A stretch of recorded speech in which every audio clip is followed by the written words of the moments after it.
All right, so I can officially welcome us to the Ask Me Anything Live. I love it. We've got Paige, Jessica, who was just telling us about her work, which is fascinating, and then Christine.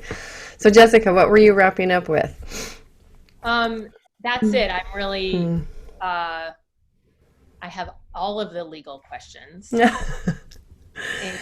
besides the online commerce Mm-hmm. questions, I also have healthcare and Mm-hmm. coaching, you know, kind of questions. And Yeah. No, I'm that's starting from zero. The business is not formed yet. So I'm also trying to figure out which type of entity. all the things. All No, that's excellent. Well, you're in the right place. We can talk about that, and I'll give people a few minutes to roll in, and we'll see if we've got anybody else on the line that, because I often get a lot of overlapping questions. Welcome. I see Deborah. I see Christine. I also see Terry. I'm going to change my view there so I can see everybody. There's Deborah. Look at that skyline. Hello. So Jessica, let's start with your question. And I work with, licensed professionals all over who are doing something similar, right? They have an established practice as a doctor, maybe as a therapist. I've worked with people in the financial space, but they're essentially also wanting to create what I call an online information and education business, right? And how do you do those things, right? It's home based online because that's how we do, excuse me, that's how we do all of our marketing. Speaking of licensed professionals, it's my kid's dentist. We haven't been in yet since COVID started. Um, oh, that's the trick. I And just so, went, I just went for my first teeth cleaning last week. we got one of those. Since the pandemic. Right, right. Well, we got one of those water picks because we were trying to figure out. I don't know. It feels so weird to like go out and do normal things, and it's stressful. Um, anyway, so yeah, in the licensed profession space, when folks are essentially creating, and I call them an information and education business, but it's a coaching model, it's an educational model.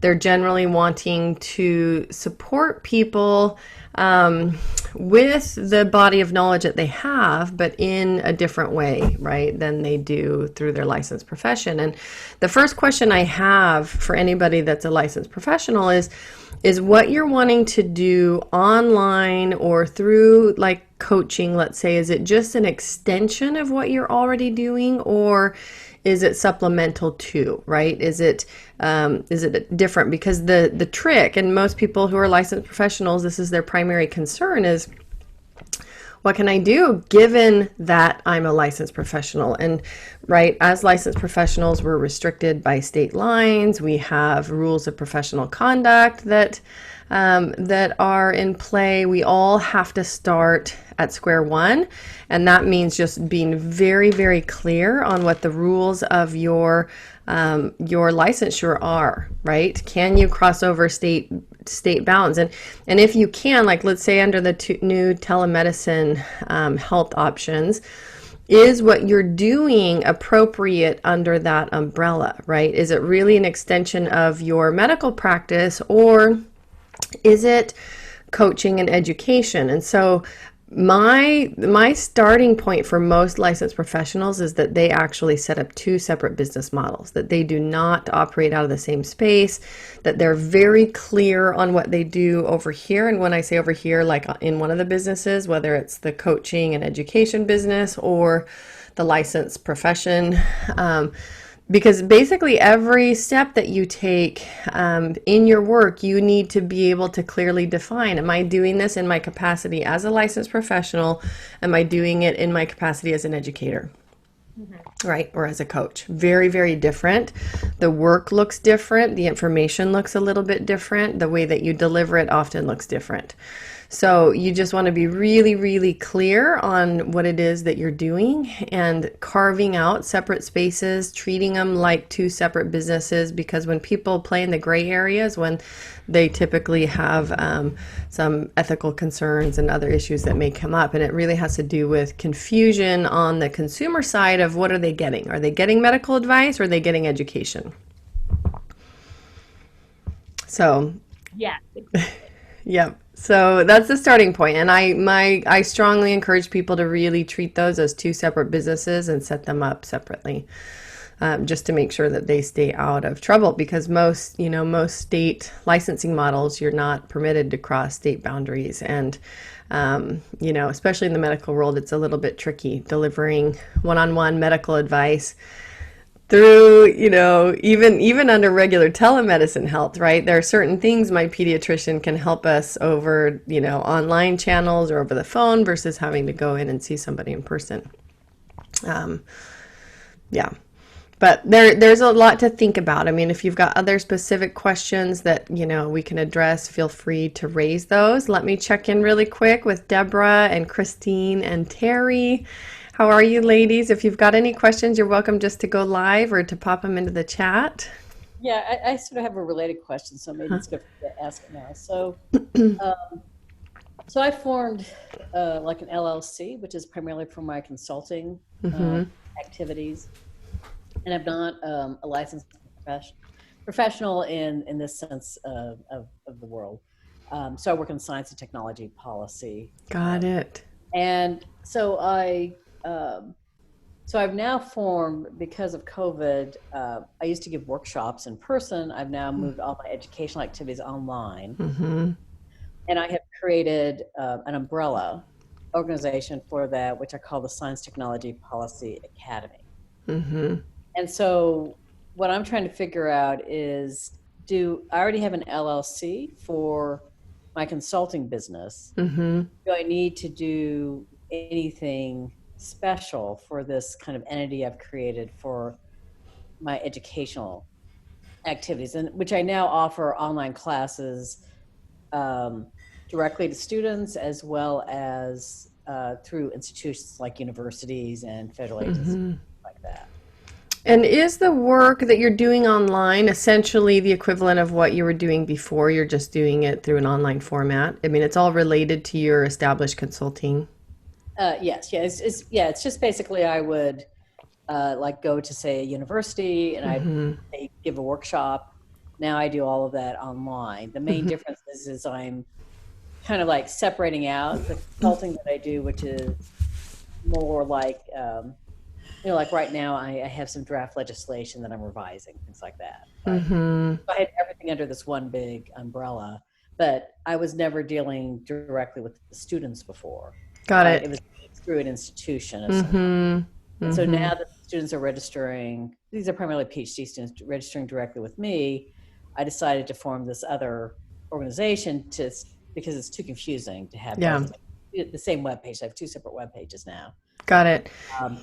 Yeah. But you've got one LLC, and that's set up for your consulting business. Right. Yeah. So, and I should always start these calls with the caveat that obviously I can't give legal advice similarly across state bounds. And so the type of information that I provide is the type that I would say I would provide to, anybody generally in this scenario. And, we're really mostly talking about legal basics on these calls. The first place that I start when we're talking about maybe setting up multiple entities is, what is the liability that's coming in the door through each of your activities, right? And to the extent that your online training and education is really just a continuation of what you were doing before, you're just doing it in a new way, meaning that you were doing it in person, now you're doing it online, right? I would say, in that circumstance, probably it can live under the same umbrella. Now, people can have different brands that live under the same company ownership, right? So you could have, if you have separate target audiences, you could establish different websites, you could do separate branding, like you can really approach that however you need to from a marketing perspective. But if the concern is more that, I do this very specific thing over here that is consulting, I'm working with government agencies or entities or, high-end, whatever. I mean, you've got high-end clients, and that the online education is really separate and distinct. My question for you is, are you developing intellectual property or assets that should appropriately live in one of the businesses and not the other?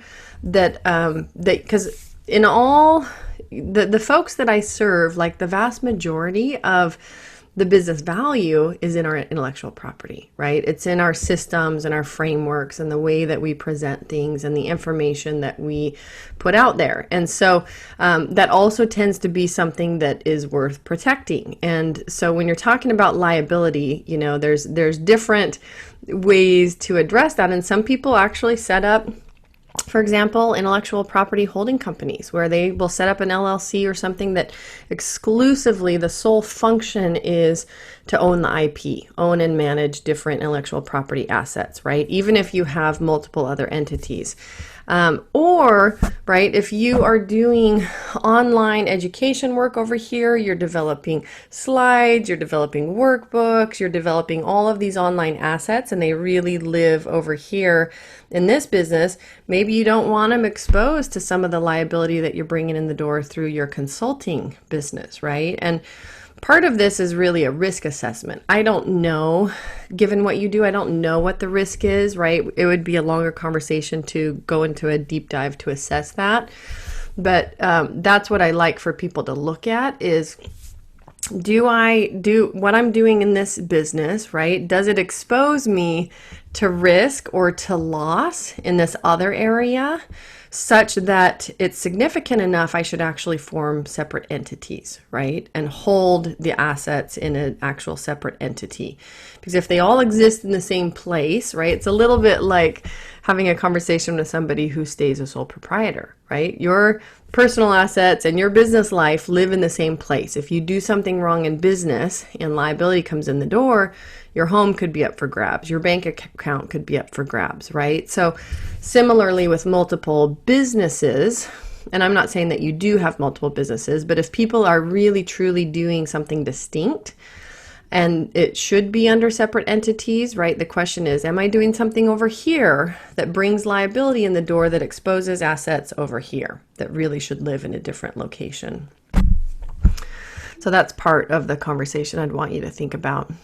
I guess maybe this is a related questions. I sort of think that it's basically, as you said, like I'm just basically taking like a small piece of what I am and creating this other it's pretty much the same line of business. Yeah.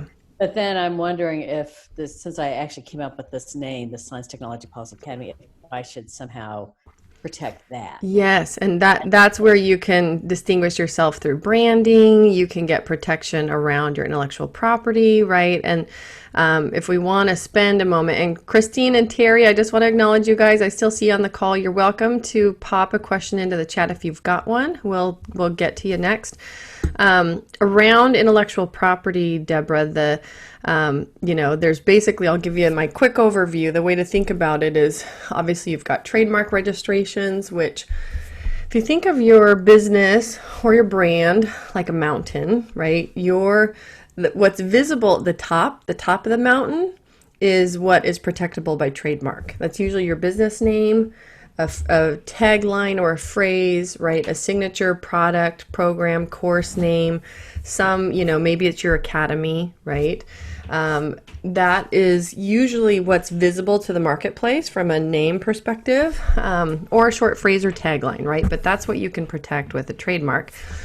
The bulk of the mountain is the body of your work, right? It's all the slides you put together. It's all of your training materials. It's your workbooks, your courses, your systems and frameworks, like all the information that you develop that you actually deliver through your work, right? And if you're publishing online, if you're creating video tutorials, all of that is the body of the mountain. That stuff is protected by copyright. So those are the two things. Yes, and I see Terry saying she's also looking at trademarks soon. Absolutely. Those, registrations are the most common ones that I help support people with in my work. And while I don't obtain the registrations, I do a lot of coaching around them, help people analyze what content and intellectual property assets they do have. And then there's also, though, people often forget that you can do a lot of protecting what's inside your website, what's inside your deliverables, what's inside your courses and your content through contracts. So I do a lot of work in the contracts bucket to protect people's online platforms, right? Their websites, their academies, their membership sites, like all the places that their intellectual property lives, making sure that we have terms in place for those things.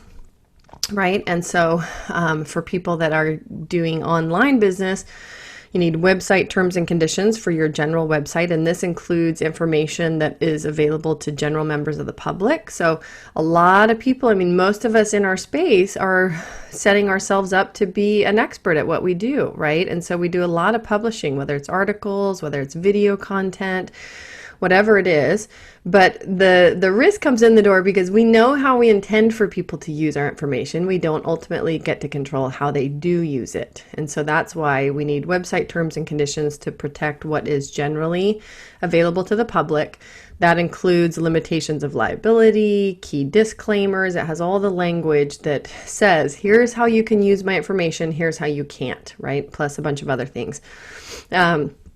Now, if you're collecting data, which we all should be doing, building our databases, having lead magnets, opt-ins, all of the above, then we need privacy policies to protect that. And then for things that we sell, whether it's digital downloads, whether it's electronic courses, e-courses, right? Pre-recorded stuff that we've created, content that's accessible. Maybe we're selling them into a live workshop. Maybe we're selling them into, an online weekend retreat, whatever it is. You need terms of purchase in place specific to that sale because, again, you're exchanging intellectual property in that process. You're delivering your course or your framework or your systems or your workbook, stuff that you don't want duplicated in the marketplace by somebody else, right? So you need terms of purchase in place for anything that you sell in that online space. And just like you have those kinds of protections for your online work, offline, let's say you're doing work with one-on-one clients, like Deborah, you're consulting, right? You probably have a standard client engagement agreement, right? Client services agreement. For people that are doing offline workshops or any of their offline work, whether it's individual, whether it's group, whether it's speaking, right? Contracts are the way that we protect ourselves in all of these, what I call exchanges of value. So whenever you have an exchange of value in your business, and that includes delivering your work, but it also includes working with third parties to grow your business, independent contractors, employees, joint venture partners, affiliates, all of the ways that we build our businesses in this space. You need contracts in place to protect those relationships and protect your intellectual property in the context of that relationship. So, and I see just as a question, which is also a question I have, so I'm pointing you toward her, which is I think on your webpage you have various model agreements or something like that. So, for example, like say I wanted to, I guess, trademark, my name, the Science Technology Policy Academy. Would I use one of those form kinds of things to do it? But then, like she said, I wasn't sure if you could trademark a name like that. Yeah, it depends. So you can't use the forms from my website for a registration. All of the documents available on my website are contract templates. So if you spend some time looking at them, you'll see all of the various ways that they protect different portions of a business in this space. Registrations is a process that if you're getting a trademark registration, for example, you would go through the USPTO, which is the United States Patent and Trademark Office, .gov, and that's there's a form that you fill out. There's a very set process, right, because it's through the government. And some people do them on their own. Some people hire attorneys to get help if they're really, really concerned that they want that trademark registration done the right way. Other people, use any number of the kind of done for you services in the marketplace that aren't really run by attorneys, but just have essentially clerks or admins processing paperwork all day. And I've seen outcomes related to all different approaches that are both good and bad, right? Some people get themselves into lots of trouble, others are fine. Some people get the services of an attorney, and that seems to help a lot if people are concerned about doing it the right way. But that doesn't always go perfectly either. Paige, great to see you. Have a good week. Yes, have fun. And welcome. I see Leilani just joined us. So Deborah, what makes, I think your question around, can I get a trademark registration? And Leilani, we're just going through questions. You're welcome to pop into the chat, or you can go live here next. Deborah, around a trademark registration, what really makes a name or a tagline or a phrase protectable, one is whether it's unique. So you have to do some searches to find out, does something like it already exist, especially in the same class or category? And then is it generic or descriptive, right? That tends to decrease the chances that you're going to have a trademark registration that's actually enforceable, because what most people want when they get a trademark registration is the rights to the exclusive use over that phrase or name, right? But if they're choosing something that's generic, they're less likely to get that than if they have something that is truly creative and authentic to their business. So just as a couple of examples, think of Starbucks or Nike. We don't say those words without literally referencing the businesses Starbucks or Nike, right? And so when it comes to a business name, or, and another example is Apple. While that word is in our lexicon, right? We use the word Apple all the time. It's not for what it's not what it means, right? In this instance, we're not, when you think of Apple Macintosh computers, you're not literally buying apples. So that's also a protectable mark. But a lot of people go after just descriptive or generic marks, and then they may end up on the supplemental registry, which by the very nature of being on the supplemental registry, you don't get exclusive rights over the use of that phrase. So this is where working with an attorney in advance of a registration, you can get a lot of coaching and feedback on your selected name or phrase, and you can also get some advice about whether or not you should slightly modify it or look at something else depending on how likely they think it is that that it could get registered. So that's just a little tidbit. Leilani, bookkeeping services, awesome. And then you've run into clients that trademark but never registered their LLC or PLC. Yeah, so and I think they're a business, and I have to, as the bookkeeper, I have to come in and say, I'm sorry, I can't work with them. I only worked with legal businesses, and you're not legal. All you did was trademark. Mm-hmm. That's not good enough. Right. Yeah. And you're talking about the difference between running an incorporated business or an unincorporated business, right? So for folks that remain sole proprietors, and some people get confused, they think like, well, I registered a trade name, right? And like all that does is attach from a state perspective the name that you're doing business under to your social security number. It doesn't actually set up a separate business, right? Incorporating, where you set up an LLC or a C Corp or an S Corp, that is truly what is required to tell the state or the government or the IRS or the court system, my business is over here, my personal assets are over here. And the irony, actually, Leilani, about people who have registered a trademark is that if you register a trademark as an individual and try to enforce it for business purposes, right? If it doesn't belong to a corporation, an LLC, you're going to have a hard time enforcing your rights, right? You have to prove corporate loss, like you have to prove damage in the marketplace due to somebody else using it. So yeah, there's, people do often get these things out of order. It's a good point. Well, what I'm thinking of is I met with a client. He wanted me to do his payroll. Well, payroll is nothing but legal. We've got to register with state. We've got to register with IRS. We can't do any of that because they don't recognize you as a legal business. The bank doesn't even recognize you as a legal business because you don't have an EIN. Yeah, you can't have an EIN on just a trade name. It won't work. Right. Yep, absolutely. So true. And in the state of Arizona, if you're doing it electronically through their website, what happens is if you file your trade name, it won't let you go back and file your LLC. It just won't. If you do that in advance, yeah. Right? Yeah, you have to do them all in order, or you can't do it. It's true. Some people end up learning the hard way what's supposed to come first. Yep, absolutely. Jessica, you said that you've got a question. You're muted. Did anyone else was anyone else waiting to actually ask a separate question? I don't want to jump ahead. No? All right. So here's my situation. I registered the PLLC of Art of Dermatology in New York State, and I own the registered trademark of Art of Dermatology, also federally registered. It was all fine, and I just found out a few months ago that there's and for me, it was for my dermatology practice and service and consulting services. Somehow they registered it. I have friends, lawyer friends, who say, I can't believe they let you register that, but they did. So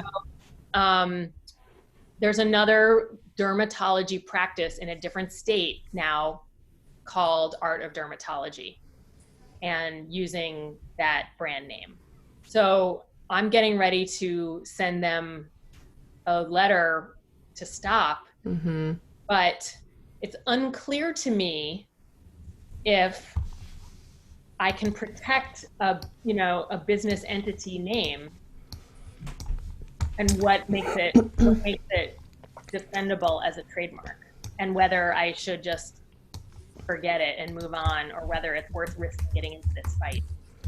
Well, and let's be clear that lots of business entities have an entity name that matches their brand name in the marketplace. Like, that's how they're known. So that's what we're talking about, is do you have brand recognition? Is this how you've been, operating in commerce? First use in commerce around anything that is a registered trademark is usually, what makes it protectable. And so you being first in line and having achieved that registration, and I assume if the registration date has already passed, usually you put an application in and there's a timeline and you wait, and then it becomes a registered mark. It's about 10 years registered, and I re-upped it. Got it. Or I defended it or whatever, like a few years Yep. ago. Yep. Actually, I'm due to renew it this year. Got it. Okay. They just opened like a year and a half ago. Ish. Yeah. Yeah. So I would think that's a defendable mark, right? And, you certainly are welcome to get a second opinion on that, but you've been in the marketplace, presumably you've been online during that time. They could have probably searched it and found the use of that phrase themselves in the USPTO, right? So, I'm sure they found that I existed because I own the URL. Right. And they had to use something else. Right. Well, and so yes, if you've got an attorney that's getting ready to send them like a cease and desist or something, that's probably, because here's the other thing is, once you're in the marketplace, some people think like, oh, once you have a trademark, you're good. No, you have to defend it. You have to operate your business like a business. You have to act like it's a mark that you care about. Otherwise, you can lose the rights to it, right? So, it's an important thing to do. And truthfully, once you've got notice and once you have, the knowledge that it's being used, you have to be very careful about timelines and when you pursue things, because letting the clock tick once generally isn't a very favorable thing to do. I have let the clock tick a little bit. And that's all right. But, getting some help, having an attorney helping you look at it is really a good thing. And I just want to be respectful. I see Christine, she's popping in from Toronto. Her question was also about somebody starting an online in an affiliate marketing business. Okay. What kinds of things absolutely have to be on the bottom of the funnel website? Yep. Privacy policy, etc. Set up according to the laws where I live. Yeah, absolutely. Christine, so that's a great question. And Terry, didn't know if you answered my question earlier, had to step away. I'm going to get to Christine's here in a second. Terry, did I miss yours? Oh, yeah. Looking at which business entity is best. Okay, perfect. So let's talk about, sorry, Terry, that I missed that. Let's talk just for a minute about business entities. And then we'll get to Christine's question about website documentation. So, Terry, in the space that I'm in, there's a couple questions that I have for people. One, are you developing a business? And yours is coaching, speaking, etc., which is right in line with a lot of people that I serve. Basically, it's a personal branding business. Most people in this space are looking to create what is called a lifestyle business. It's not a derogatory term. Means that you want to be in the business, you want to work in the business, you want it to support a certain lifestyle, but you're not looking to like sell it off or get a bunch of investors or follow a typical startup route, right? Where somebody's, getting millions of dollars in some early funding and then spinning it off and selling it for however much. Right. Most people that I serve are not doing that. They are entrepreneurs that are doing a thing that they love and they want to do that thing for the time being or for a very long time, depending on what their path is and how much experience they have, etc. Depending on, and the other thing, let me just make one other comment, depending on what your financial scenario looks like, and this is individual, everybody has a slightly different financial scenario, the answer could be different, right? A lot of people in this space set up at LLCs because they're flexible. You can change the tax election status. They have a more flexible management structure. They're not quite as rigorous as, for example, setting up a C Corp or even an S Corp. So a lot of people like LLCs. They originated as a way to protect actually business partners from the liability brought in the door by the other business partner. But they rapidly became basically one of the most popular, probably the most popular model now, even for single owner businesses. So LLCs tend to be a really good model for a lot of people, but they may not be the perfect fit, right? So depending on your financial scenario and how much money you're making or how much money you plan to make, there are folks, so for example, I've worked with people who had a primary career, they've got another income source and they're setting up a secondary business and maybe they plan to make $50,000 or $100,000 their, first year of business, but they don't need the income. They want to hold it and either reinvest it or keep it in the company. That, the more appropriate business entity might be a C Corp for that, because you can hold funds in the corporation and not pass them through, every year as taxable income. Whereas in an LLC, you have to pass that through and it becomes taxable income in some way, right? Or you pay it out as dividends, and you get taxed on it at a different rate, but it has to happen in the same year that you made the money. So there really is no one size fits all. Partly depends on your financial goals, very much depends on what kind of business you're building, and do you want to create something that is a lifestyle business, that is a personal branded business where you stay in it for a very long time, or are you creating something that you want to franchise, that you want to sell off, that you have a different path for? Because if that's the case, then a C corporation or an S corp might be a better path, depending on a variety of things, whether you're seeking funding, whether you're doing more typical startup route, or whether you are, building a smaller business, entrepreneurial business that you want to work in for a very long time. So I hope that helps, but just some considerations for you to think about. And then let's get to Christine's question about website documents, right? So Christine, it sounds like you are starting an affiliate business, affiliate marketing business, and you need some website documentation. Christine, are you doing anything on your own, or are you just sharing links that will drive traffic to other people? And if you're doing that, can I ask you a quick question or two about where you're sharing the links? So for example, some people get into the affiliate world because they're an influencer on Instagram, and all they have to do is show up to their Instagram feed and post links in the channel. They don't actually have their own website. They're not actually building a database of people. They're literally just directing traffic, right? So That's kind of one model for affiliate marketing.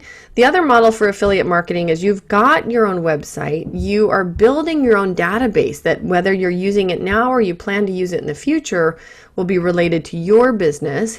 And so you're engaging in email marketing, maybe you're posting links on your site, you're sharing them on social media, but you are, in the process building your own database. This would distinguish, my advice.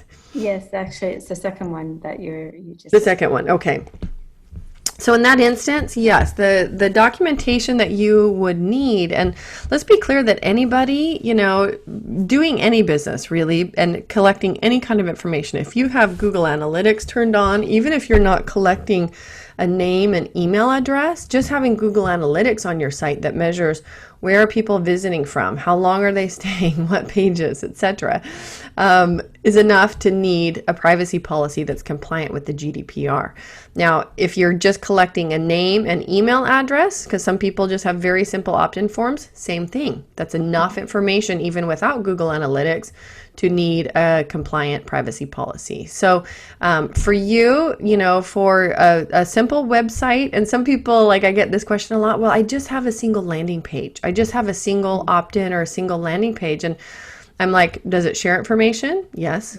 Does it collect information? Yes. Are you selling something? Most often, yes. Yes. Those are the three functions that we do online. And those three functions can be done out of a single page or they can be done out of a very complex website. But some people try to get themselves out of the world of needing any legal support because they just want to minimize what they're doing. Single page landing page is a website, right? It's just a single page website. So you would need all of the same documentation. You would need, and we covered it a little earlier on the call, website terms and conditions to protect the data that you're sharing, right? So I call it the three-legged stool of online business, right? It's you're sharing data, you're collecting data, and then you're usually selling data or selling services, right, related to your information or your data. So those are basically the three functions that we do online. And so my core documents in my website protection package protect those, right? Protect those functions and protect you while you're growing a database, protect you while you're building that information and building that database out, protect you if you're sharing information, kind of, regardless of what you do. Most people in the space that I serve are coaches or consultants. They're providing advice or information in one format or another and, doing a lot of teaching as well.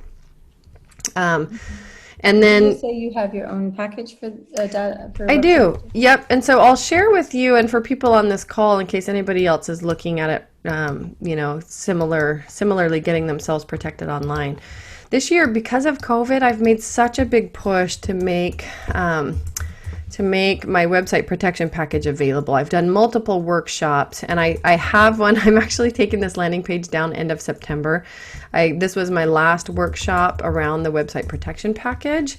It really allowed me to cut prices because I delivered it in a group format. You get all the training, there's recordings to go over all of this stuff and to kind of hold people's hands while they're doing the documentation. And then you get the documents included as well. And so I'll exactly what I need. Yeah, exactly. I have a lot of folks that have gotten online this year. And so that website protection package workshop I just popped into the chat. My normal bundles, because the website protection package is also on my site, but you'll see that it's, more than double this price for the regular version. It's the same documentation. It's a different way of delivering it. So, yep, exactly. I just thought, it'd be really fun to try the group workshop model. I've been speaking a lot, which I've done for years, but this year I did a lot of online events, and then I would just convert people from that event right into a workshop and help them get their websites all taken care of. But I'm in Canada and you're in the US, or? Yeah, I've got a lot of clients in Canada, and so you'll actually see if you opt into this, if you decide to purchase, you have access to 2 sets of documents. And so as a Canadian, you'll get access to the Canadian set. And so I've got a separate set of documents drafted for privacy regulations in Canada. Doesn't it differ from province to province though?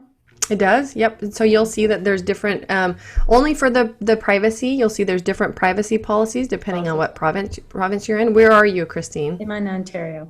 Ontario, okay. I'd have to look if I've got one for Ontario. I definitely have one for for BC, for Alberta, but we could talk separately because it would just probably be some minor modifications.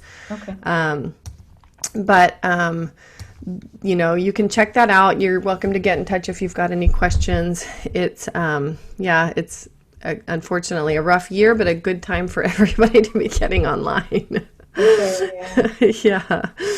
Yeah. And it is confusing because sometimes people just share a funnel with you or something, and then they'll say, "Oh, here's the terms and that they put up," and I'm looking at it going, "I don't know if this really applies to me," Yeah. So. No, that's right. And that's, it's truthfully why I created a second business model, because I'm an attorney. I'm licensed in Washington State. I've practiced law for, 18, 19 years. And a handful of years ago, I just spotted that there was a whole segment of basically the small business marketplace online, what I call online information entrepreneurs, that are not well served by our traditional legal model, right? They don't tend to show up and get the legal support that they need in the way that they need it in a timely fashion while they're building their businesses. And so it causes all kinds of heartache for people in this space. And so I just thought, that niche is a tight enough, small enough niche. Like, their business models all look very, very similar. You have people that are coaching, that are consulting, that are speaking, that are publishing books, they're running workshops or doing group programs. Basically, their entire business model is built around delivering services based on their information, based on a body of work they've created. And so they all need to understand their business model from a legal perspective in the same way, right? And I can help with that. And so just picking that very specific niche, like widget people and product people, are really not my people. Yes, I could help many of them, but when it comes to building a business that really can serve people like right out of the box, I really tried very hard to create a niche that I knew I could create powerful resources in.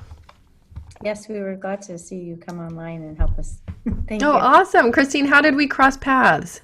I really don't remember if because I'm online, I'm getting all this information. Yes. I just know that you came across my feed somehow, and I was like, oh, an online lawyer. This is exactly what we need. Actually, I work Awesome. with lawyers full time, actually. Oh, you do? I'm sorry. I'm kidding. What kind of law? Actually, I've done right now I'm in corporate, which is kind of boring, but it's more like for the big corporations and stuff, right? It's no small website stuff or whatever, right? Yeah. No, small businesses have a harder time getting their needs met for sure. Yeah. Well, and I've got lots of connections in Canada, so I don't know if you follow Jay Facette or some other folks, but there've been other people that I've worked with up there, and they have big lists, and I'll end up, on those lists as well, getting mentions. And but good to know you, Christine. Be in touch if you have any additional questions. Thank you, Heather. I'll check out your package. Thank you. All right, awesome. All right, Terry or Amy, and I'm looking, it looks like, let's see, do we have any other questions in the chat? Jessica's on the LLC trademark violation. Should I change the registering entity from me to the LLC itself?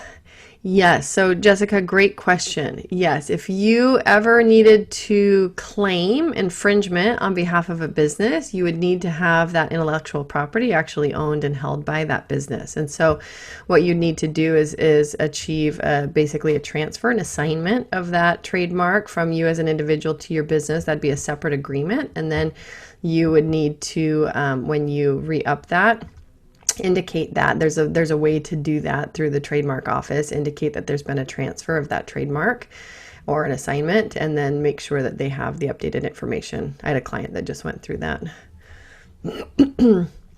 Yep, good question. Alrighty, good questions today, you guys. Anything else that I can help with?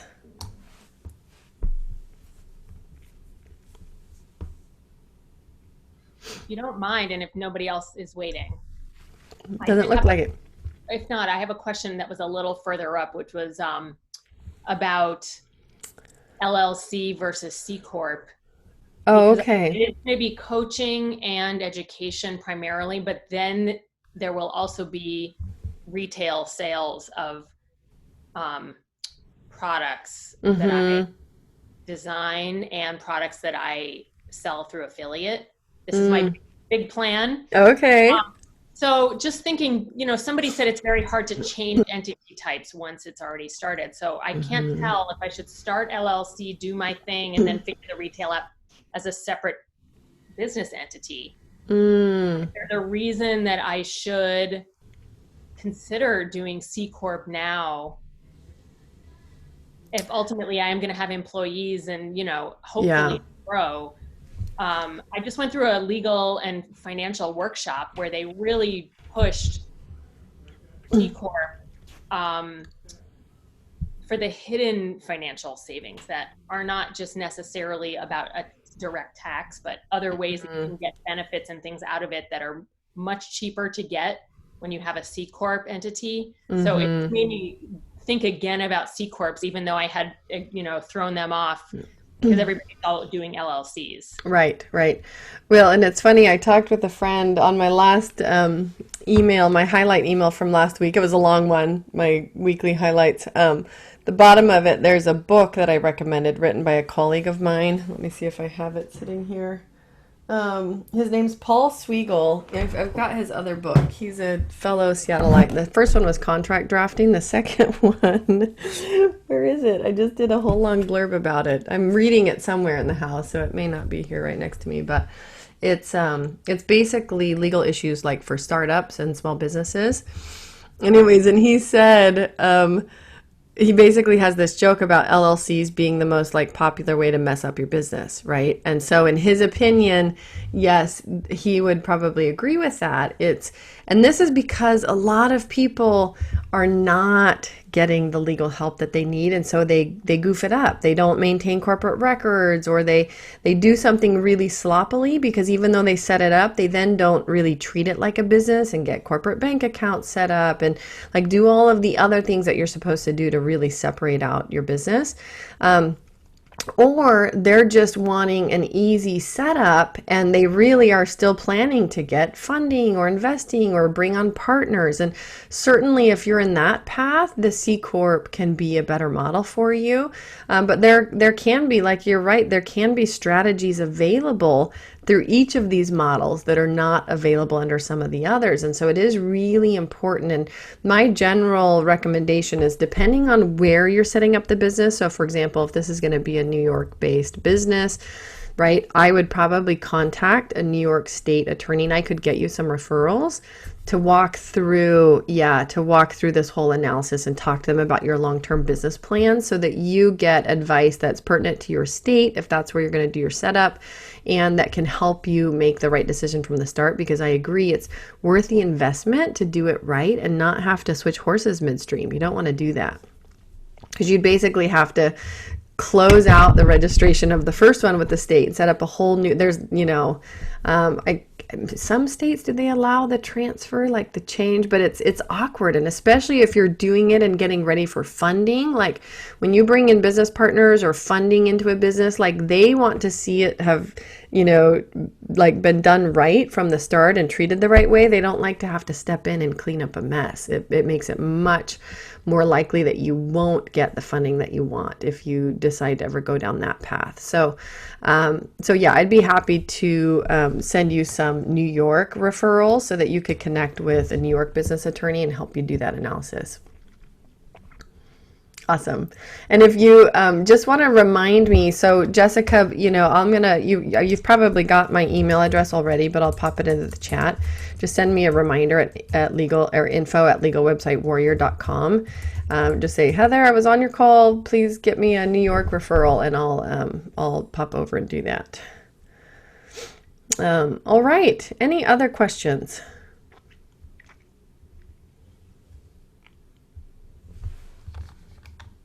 All right. Good work today, you guys. These are good questions. Hope that business is going well. And, the start of new businesses is always so exciting. But be in touch. You're always welcome to, email me, hop back on to next week's call. Same long thought process here, thinking of S Corp and moving to a C Corp. Yes. And the other thing, so let's talk briefly about S Corp, C Corp, because I went through, and if somebody needs a good CPA, by the way, I'm really happy to give you a connection to mine. He's really good at strategy and can actually help set up business structures appropriately from the start, depending on financial goals, depending on tax strategy goals. I've actually got a meeting with him here in just a couple hours. But if you need a referral to a great CPA, I'm very happy to provide you one. The thing that I've done, because I've got, 3 separate entities set up. Yes, Terry's saying yes. Okay, same thing. So Terry, drop me an email at my email address, info@legalwebsitewarrior.com. Just ping me and remind me that I offered that CPA referral, and I'll get you guys connected. Like, let's say you already have an LLC set up, you can also change the tax election status, right? And so somebody like Weldon, that's the CPA that I just referenced, is a really great resource in that regard, because he can help you determine, is it better just to start over from scratch? Can you just change the tax election status of your existing, LLC? And that is the benefit of an LLC. You've got some flexibility built in. But there are certainly, multiple strategies available in each of the entities, and having somebody who's really familiar with that, especially from a tax and financial perspective, is always, always advisable. All right. Thank you. You're welcome, Terry. Of course, you're welcome. Great to connect with you all today. If you don't have any other additional questions, Christine, you're welcome as well. Then I'll sign off and go check and make sure 2 little kiddos are still alive. You saying that? Sorry, I missed it. I couldn't join until later. This is Amy.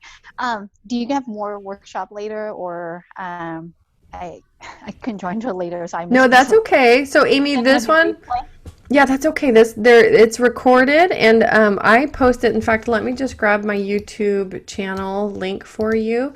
There is a wealth of resources. Although I haven't gone through and updated all the notes on the last handful of ones, you'll see that the note portion is empty. I've been doing these since March every Monday. And so if you go to my YouTube channel, there's a whole stream of videos that are the Ask Me Anything Lives that cover basically every question under the sun in relationship to this businesses in this space. And so let me do the chat to all.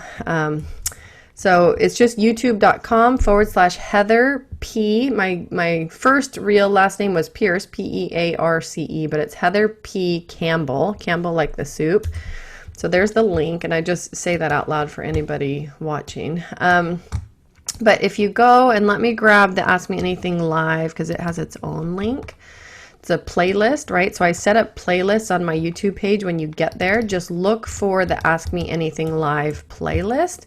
And then you'll see a whole stream of videos. And that's just basically now a massive, I'm going to convert all of those. I'm actually going to chop those up into individual Q&As, and I'm going to create a library, like a database of question and answers. But right now it's just available on YouTube. Sorry, it mushed those together. Here is the playlist link, just in case this visually helps. There we go. So that second one is the playlist link. The first one is my YouTube channel, but that's going to have a wealth of resources already in it, Amy. And then that's where I will post today's video. Once it's processed, I'll upload it and it'll live there. Okay. Yeah, I'll try to look through it and then hopefully join in the future. Thank you so much. Yeah, absolutely. Great to connect with you. All right. Well, thanks, ladies. Good to connect with you, Jessica. I'll watch for your email, yours as well, Terry. And then, like I said, just pop into my inbox or next week's call if you've got any additional questions. All right. Signing off. Everybody have a great week. Bye-bye.